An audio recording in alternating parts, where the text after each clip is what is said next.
100 aastat Eesti ettevõtluse lugu. Ajalugu, mis ei mahu kaante vahele. Kuidas jutustada Eesti Kaubandus-Tööstuskoja 100 aastat nii, et faktidest saaks tunne ja ajaloost kogemus.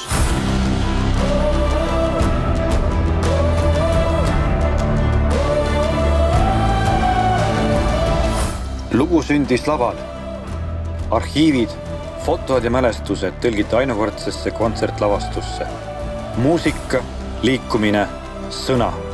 Üks narratiiv minevikust tänapäeva.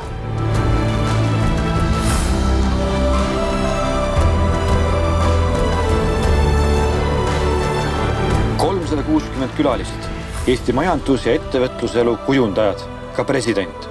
Ja kui lugu puudutab, sünnib mõju. Koostöös Kaitseministeeriumiga koguti oksjonil reservväelaste fondile 14 700 eurot.